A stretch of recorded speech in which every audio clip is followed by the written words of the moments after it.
வாழ்க்கையில் நீங்க பல பல அற்புதங்களை கொண்டு வாருங்கள். உங்கள் வாழ்க்கையை நீங்கள் வளமாக்க வேண்டுமென்றால் சாயின் பாதங்களை இறுக பிடித்துக் கொள்ளுங்கள். உங்கள் வாழ்க்கை அழகான வாழ்க்கை உங்களை தேடி வந்து கொண்டிருக்கிறது. உங்கள் வாழ்க்கையை வளமாக்க உனக்கானது உன்னிடத்தில் வந்து சேர சாயப்பாவை இறுக பிடித்துக் கொள்ளுங்கள்.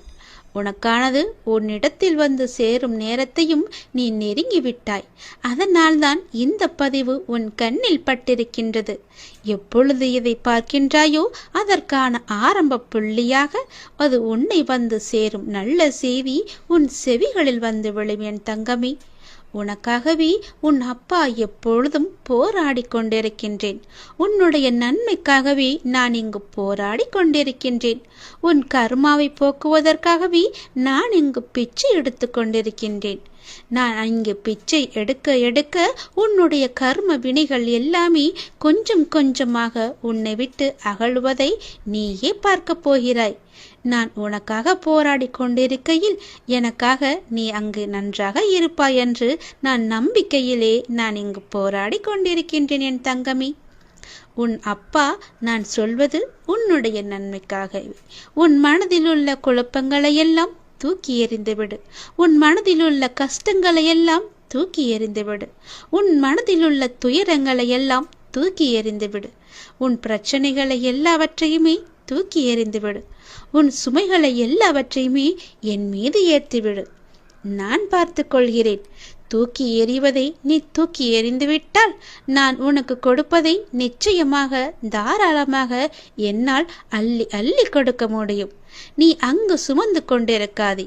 உன் சுமையை தாங்குவதற்காகவே நான் இருக்கிறேன். சீரடியிலிருந்து இதை நான் உனக்கு என்னுடைய வாக்காக தருகிறேன். என்னுடைய சத்திய பிரமாணமாக இதை ஏற்றுக்கொள். உன் சுமைகளை தாங்கவே நான் இருக்கும் பொழுது நீ எதற்காக உன் சுமைகளை நீ தாங்க வேண்டும்? எல்லாவற்றையும் உன்னுடைய முழு பொறுப்பையும் நானே ஏற்றுக்கொள்கிறேன்.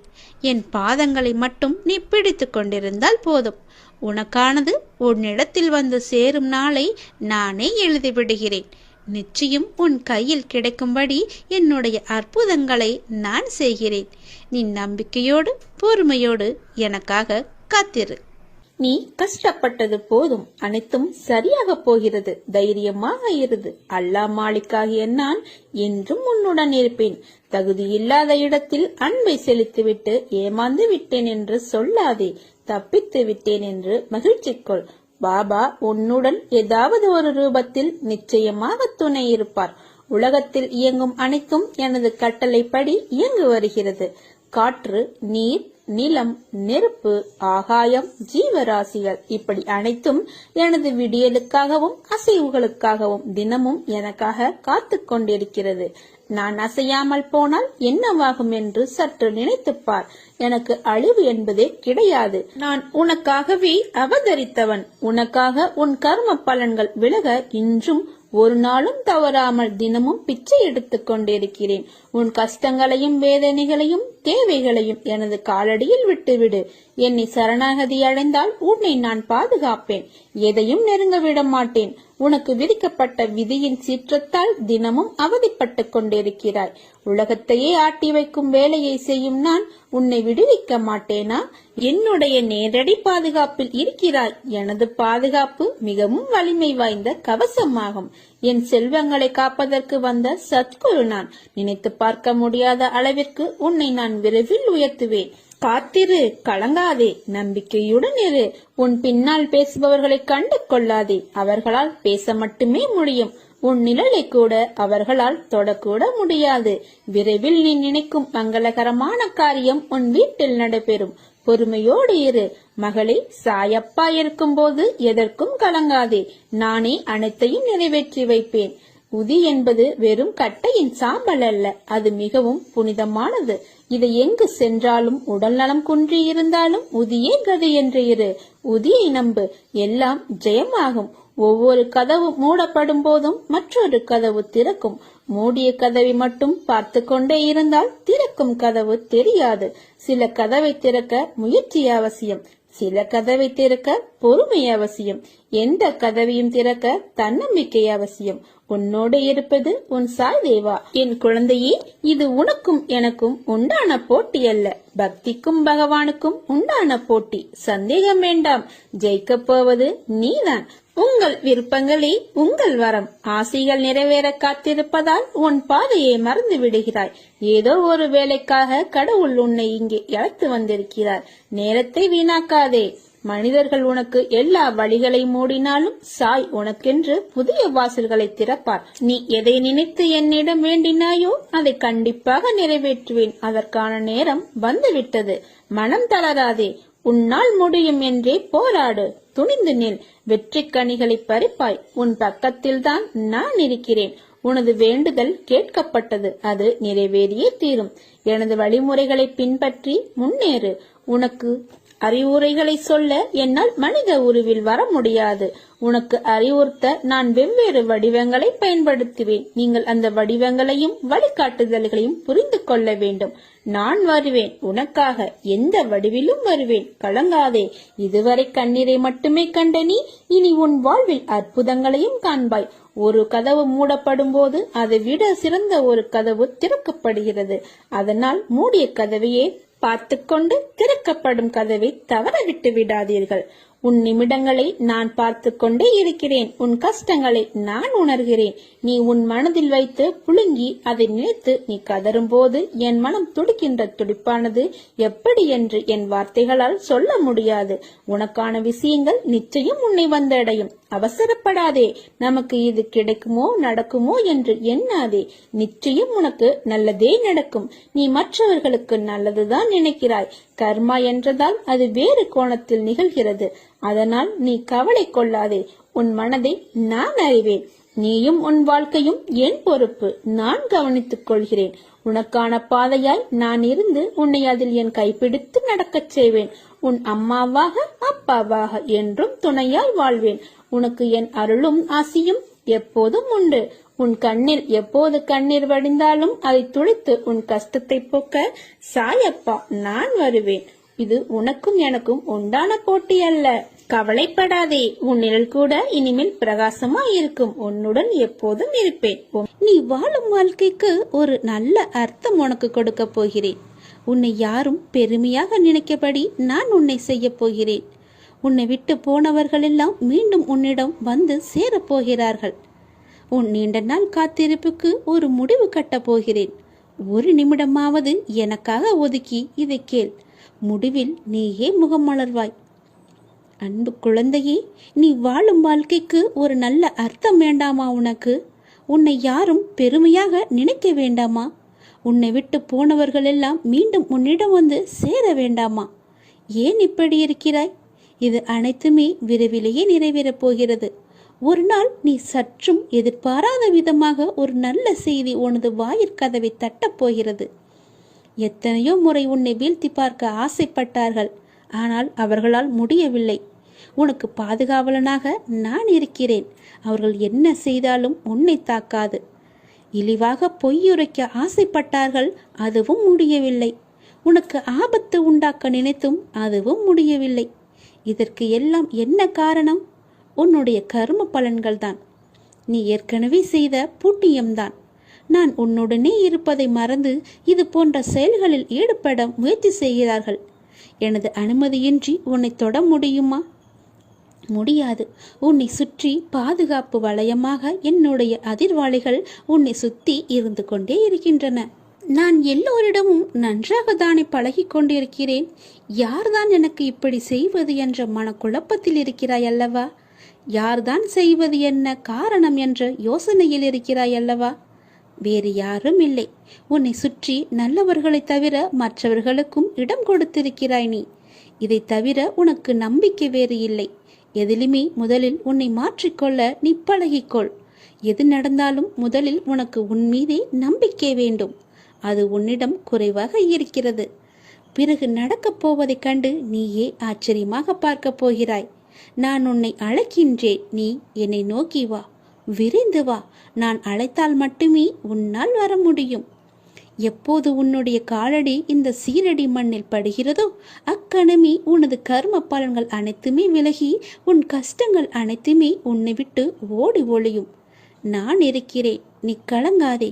நீ அழைத்தால் நானே வருவேன். இப்போது நான் உன்னை அழைக்கிறேன். நீ என்னை நோக்கி சீரடியில் என்னை பார்க்க சீரடிக்கே நீ வா. சீரடிக்கு வரும் வாய்ப்பை நான் உனக்கு கொடுத்து விட்டேன். உனக்கு நான் கொடுப்பதை எவராலுமே தடுக்க முடியாது. உனக்கானதை உரிய காலத்தில் கொண்டு வந்து உன்னிடமே சேர்ப்பேன். நீ என்னுடைய பிள்ளை. உனக்கானதை கொடுப்பதற்காகத்தான் சீரடிக்கு உன்னை வரவழைக்கப் போகிறேன். சீக்கிரம் வா. என்னை நம்பி வந்த உன்னை நான் என்றும் கைவிட மாட்டேன். உனக்கும் உன் குடும்பத்திற்கும் நானே பாதுகாவலன்.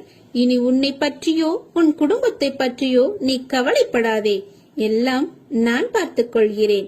என் அன்பு குழந்தையே, நீ முதலில் மனதை அடக்கு. மனம் தடுமாறுகிறது, எப்போதும் அலைப்பாய்ந்தபடியே இருக்கிறது. இதை அடக்கி நிலைப்படுத்தும் வழி என்ன? நம் மனம் எப்பொழுதும் எதை பற்றியேனும் சிந்தித்துக் கொண்டே இருப்பதால் தெளிவான முடிவுகளை எடுக்க முடியாமல் தடுமாறும். குறிப்பாக சின்ன சின்ன விஷயம் அவ்வப்போது நடக்கும். அதை பற்றியே பெரிதாக விரிவுபடுத்தி பார்ப்பதுதான் மனதின் இயல்பு. உதாரணமாக, யாராவது நம்மை திட்டிவிட்டால் பதிலுக்கு நம்மால் திட்ட முடியாத போது நேரில் கூனி குறுகிவிட்டு அவருக்கு பின்னால் அவரை மனதிற்குள் அதிகமாக திட்டுவது போல், அடிப்பது போல, கொல்வது போல கற்பனை செய்து தன்னை ஒரு பெரிய கதாநாயகனாக காட்டிக்கொண்டு ஒரு பெரிய கதையை பின்னிக் கொண்டிருப்போம்.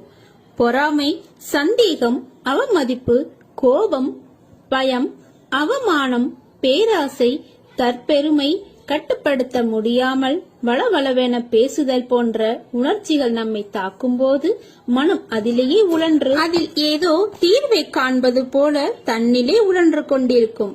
உணர்ச்சியை கட்டுப்படுத்த முடியாத போது அதை வெளிப்படுத்தி விடுவோம். மற்ற சமயங்களில் எல்லாமே மனதிற்குள் தான் அரங்கேற்றமாகும். இதனால் தான் மனம் நிலை கொள்ளாமல் தவிக்கிறது. இதை அடக்க வேண்டும். எப்படி அடக்குவது? முழுமையாக அந்த எண்ணங்கள், சிந்தனைகள் உங்களை கடந்து போகட்டும் என விட்டுவிட வேண்டும். கண்களை மூடி அமைதியாக இந்த நிகழ்வுகள் முடியும் வரை நீங்கள் உட்கார்ந்திருங்கள்.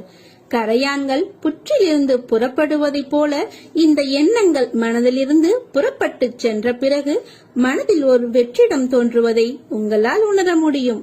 இந்த வெற்றிடம் துவக்கத்தில் ஒரு சிறு வினாடிகள் வரை நீடிக்கும். இதையே பழக்கப்படுத்தினால் ஒரு சில நிமிடங்கள் தொடரும்.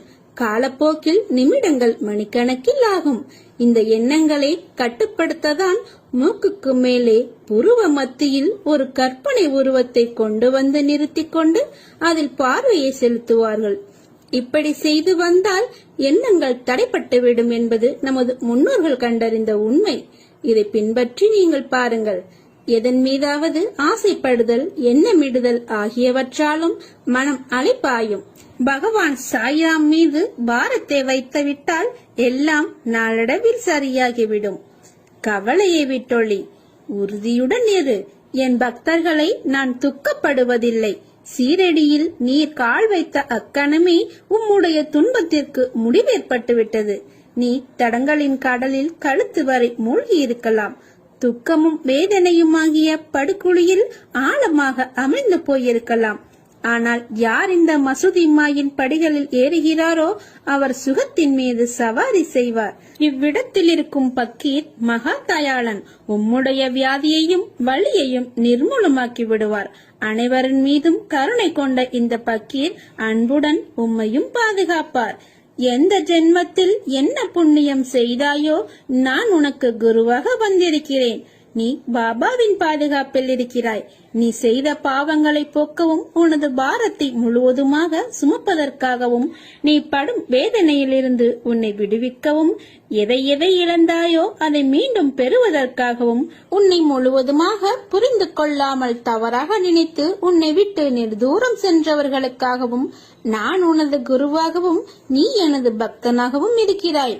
உனது கர்ம பலன்களை விலக்கி உனது துயரங்களை போக்கி தக்க சமயத்தில் அனைத்தும் உன்னை தேடி வர செய்து அனைவரும் வியக்கும் வண்ணம் வாழ்க்கையில் உன்னை உயர்த்தப் போகிறேன். கவலைப்படாமல் இரு. அப்பா நான் இருக்கிறேன். கலங்காதே. எதற்காகவும் எப்பொழுதும் கலங்காதே. மகிழ்ச்சியாக இரு. கால நேரம் எல்லாமே உன்னை தேடி வந்து கொண்டிருக்கிறது. பொறுமையாக இரு. மனம் தளராதே. அப்பா, நான் இருக்கிறேன். ஒருவர் வாழ்வில் சத்குருவின் பாதுகாப்பு என்பது மிகவும் வலிமை வாய்ந்த படைக்கலாகும். ஏனெனில் தன் குழந்தைகளை காப்பதற்காக சத்குரு எந்த அளவுக்கு எந்த உறவில் செல்வார் என்பதை யாராலும் கற்பனை செய்து கூட பார்க்க முடியாது. எந்த உருவத்தில் வேண்டுமானாலும் செல்வார். இருக்கும் வரை சந்தோஷமாக இருப்போம் என்ற எண்ணத்தை விட்டுவிடு. ஏனெனில் நடந்ததும் நடப்பதும் நடக்கப் போவதும் இறைவனின் கையில். எனவே தூய்மையான எண்ணம், தூய்மையான செயல்களுடன் இறைவனை சரணடை. இருப்பதை கொண்டு நிம்மதியாக வாழ பழகு. சதா காலமும் சாய்ராம் என்ற நாமத்தை உச்சரித்து அவன் நினைவில் வாழு. 1 மணி நேரம் ஓம் ஸ்ரீ சாய்பாபாவின் நாமம் சொன்னால் 1 மணி நேரம் நீங்கள் மௌன விரதம் இருப்பதாகிறது. 1 மணி நேரம் நீங்கள் பாபாவுக்கு சம்மதமாக வாழ்ந்தாகிறது. 1 மணி நேரம் ஹரிச்சந்திரன் போல் உண்மையை பேசியதாகிறது. 1 மணி நேரம் நீங்கள் உங்கள் மரணம் என்கிற பரீட்சைக்கு தயார் செய்கிறீர்கள் என்று ஆகிறது. 1 மணி நேரம் பூஜை செய்ததாகிறது. 1 மணி நேரம் உங்கள் பாவத்தை போக்கிக் கொள்ள பிரயாச்சித்தம் செய்ததாகிறது. 1 மணி நேரம் பாபாவை நோக்கி சில படிகள் முன்னேறியதாகிறது. 1 மணி நேரம் ஓதுவதாகிறது. 1 மணி நேரம் பெரியோர்கள் சொல் பேச்சு கேட்டதாகிறது. 1 மணி நேரம் நீங்கள் பக்தராகிறீர்கள்.